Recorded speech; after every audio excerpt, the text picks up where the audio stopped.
We'll be discussing regarding the schedules of the Indian Constitution, right? So as we have discussed earlier that initially there were 8 schedules in the Indian Constitution, and later on after the amendments, right, the 4 schedules added in the Indian Constitution later on. We will discuss these schedules in detail, right? So as the first schedule talks about the states and the union territories. So it talks about that as there are 28 states and the 8 union territories. So whenever any state merges, right, or its boundaries are changed, so the first schedule is amended. It covers Article 1 and Article 4 of the Indian Constitution. Now the second schedule talks about the emoluments, allowances and privileges of whom? Of the President, of the governors of states, of Speaker and Deputy Speaker of the House of People, of Chairman and Deputy Chairman of the Council of States, means the Chairman is the Vice President of India, Speaker and Deputy Speaker of the Legislative Assembly, Chairman and Deputy Chairman of the Legislative Council of States, means the states which have Legislative Council, Judges of Supreme Court, Judges of High Courts, Comptroller and Auditor General of India. So all the posts which are mentioned here, their emoluments, allowances and privileges are mentioned in the second schedule of the Indian Constitution, and the articles related to them are 59 clause 3, 65 clause 3, right, President, Vice President, right, 97 is the Speaker and Deputy Speaker, the Supreme Court judges, right, CAG, 158 that is the Governor of the state, right, Council of Ministers, and Speaker and Deputy Speaker of the Legislative Assembly, and the Judges of High Court. Now the third schedule, it describes the form of oaths or affirmations. Now the oath of office for a minister for the union is mentioned in it, and the minister for the union also takes the oath of secrecy. And the oath for a candidate for election to the parliament means the person who is going to be a candidate for the election to the parliament has to take a oath, which is mentioned in the third schedule.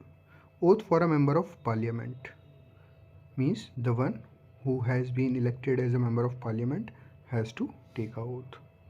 Oath by the judges of Supreme Court and the Comptroller and Auditor General of India. Oath of office for a minister for a state. Minister for a state also takes the oath of secrecy.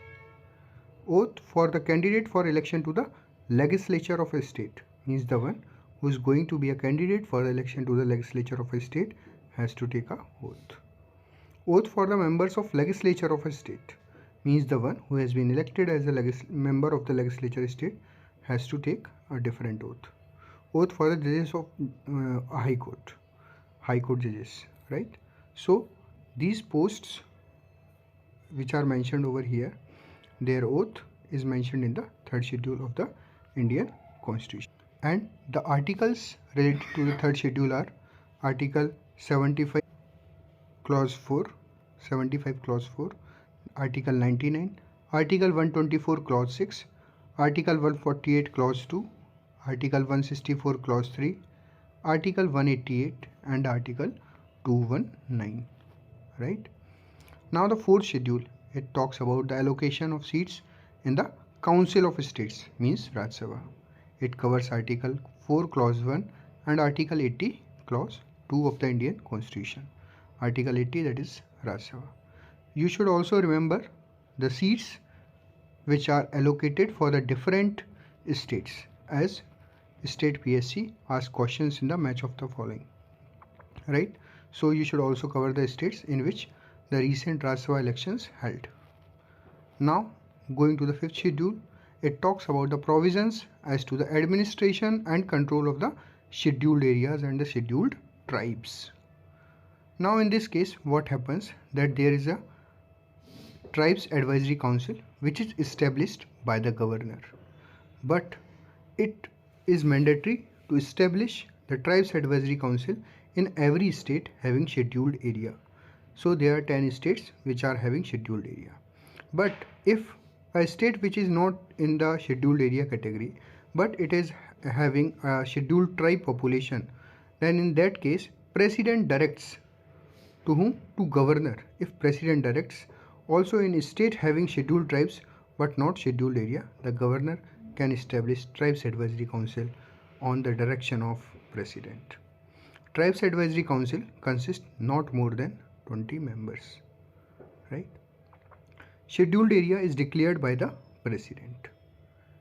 Means the tribes advisory council is a different thing, right? It is a constitutional body because it is mentioned in the schedule, right? It is mentioned in the constitution, but scheduled area and tribes advisory council just make a difference, right?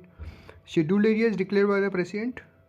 It can be declared for whole or any part of the state. It can be increased with the consultation of the governor of a state. Remember this point, that if the president want to increase the scheduled area of any state, it can be increased only with the consultation of the governor of the state. The president can alter or admission into union. Means the part which is under the scheduled area, it can be admitted into the union by the president. And the states which are there in the fifth schedule, these are the 10 states which you need to remember, right? Because the question can come that which of the following state is not having the scheduled area according to article or according to the fifth schedule.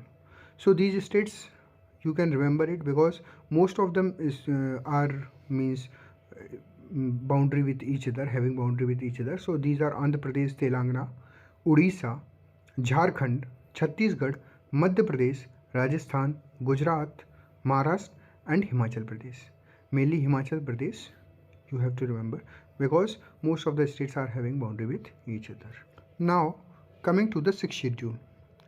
So sixth schedule is mentioned as provisions as to the administration of the tribal areas in the state of Assam, Meghalaya, Tripura and Mizoram. You can remember this ATM, no money. So ATM means A for Assam, T for Tripura, M for Meghalaya. No money means Manipur is not there, so Mizoram is there, right? So it talks about the autonomous districts. In the autonomous districts, governor has the power. Means if the parliament passes an act and it is to be means implemented in the states having states in the sixth schedule, then governor has the power to modify that act for the better implementation. District councils. So recently what happened that in the Chhattisgarh PSC 2022, the question came like the district councils have 30 members and district councils has 24 elected members and 6 nominated members. So the second and the third statements were incorrect. So in this case you have to remember that the district council has 30 members in which 26 are elected members and 4 are the nominated members. Now the 26 elected members has the tenure of 5 years, but the 4 nominated members, right? So they are appointed on the pleasure of governor. And the regional council is also mentioned in the sixth schedule. So district council, regional council, tribes advisory council are the constitutional bodies. Now it covers article 244 clause 2 and 275 clause 1. So in this, autonomous districts are mentioned over here: Assam, Meghalaya, Tripura and Mizoram. So these 4 states are having the autonomous districts. Assam has the North Kachar Hills, Karbi Anglong district. Meghalaya has the Garo Khasi and Jantia. Tripura has the Tripura tribal areas districts. Mizoram has the Chakma, Mara and Lai. Right? So we have covered the 6th schedule. Now coming to the 7th schedule. So it mentions about the federation or the distribution of powers between the union and the center. It talks about the article 246 of the Indian Constitution. So as of now, union list has 97 means items on which the union alone can make the provisions.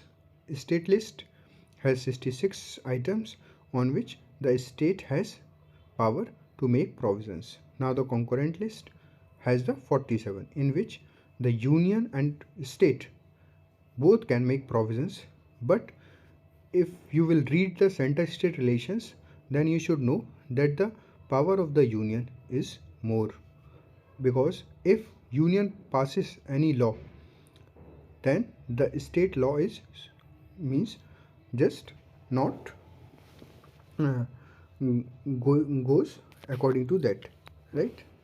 Now coming to the 8th schedule of the Indian Constitution.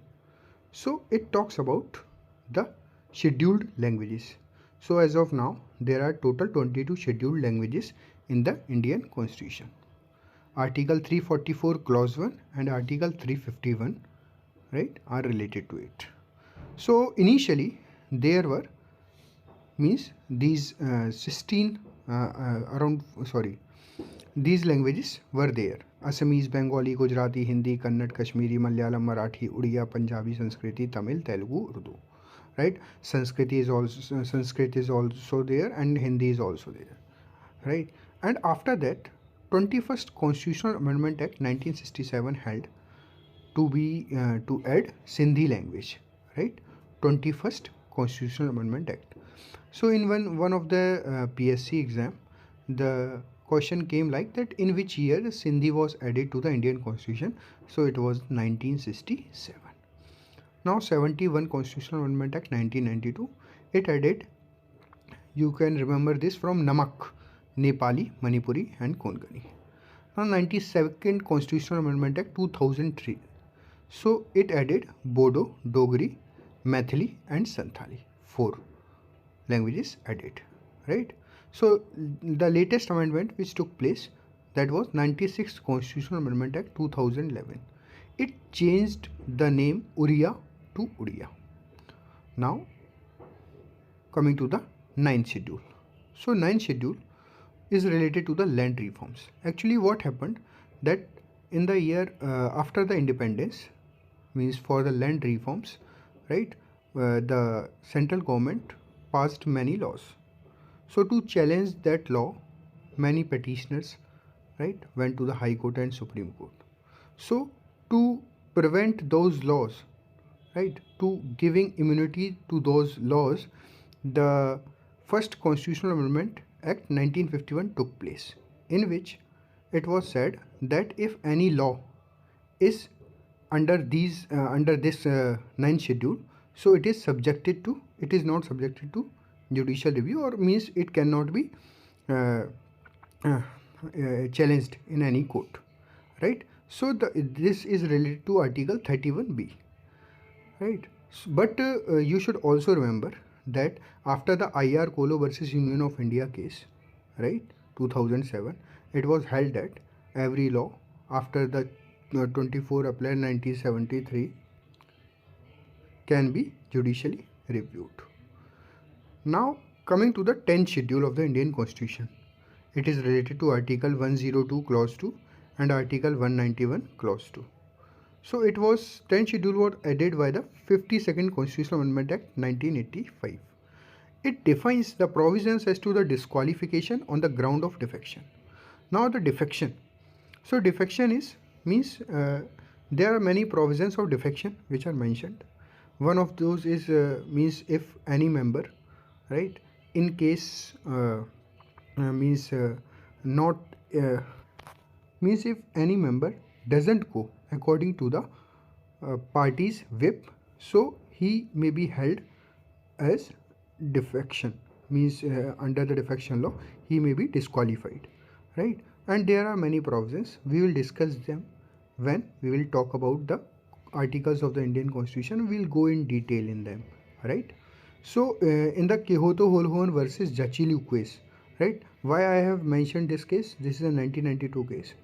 In this, it was held that the 10th schedule what happens in 10th schedule, that the speaker is the deciding authority, right?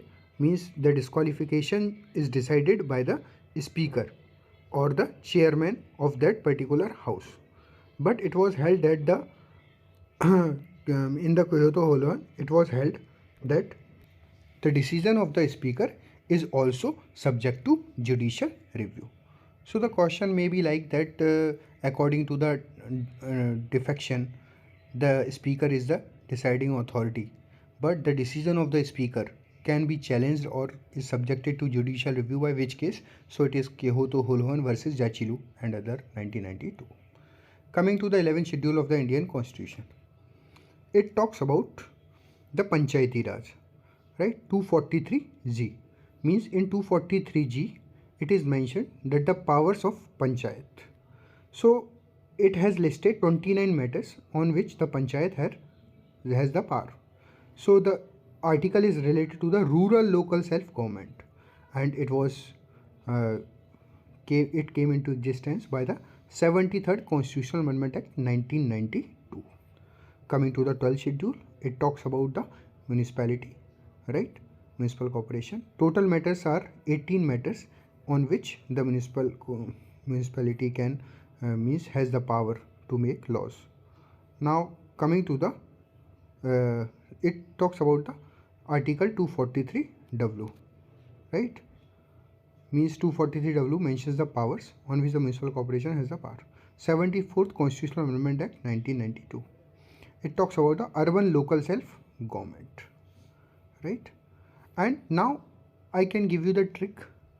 Means there are various tricks which are there by which you can remember the schedules of the Indian Constitution, but we need to go in detail because nowadays the PSC and state PSCs and UPSC also asking questions in detail, right? So the trick is tiers of old PM. T for the territory, so it is regarding the first schedule. E for the emoluments, second schedule. A for the affirmation and oath, third schedule. R for the Rajya Sabha allocation of seats. S for the scheduled areas, that are the 10 states which are having the scheduled areas, right? O for the other scheduled areas, means Assam, Tripura, Meghalaya and Mizoram. F for the financial relations, or you can say federation, right? So it is the 7th schedule. And again O is the official languages, right? So it is mentioned in the 8th schedule. L for the land reforms, 9th schedule. D for the defection law, right? And P for the Panchayati Raj, M for the municipal corporation. So tiers of old PM is the trick. I hope this lecture will furnish your preparation, right?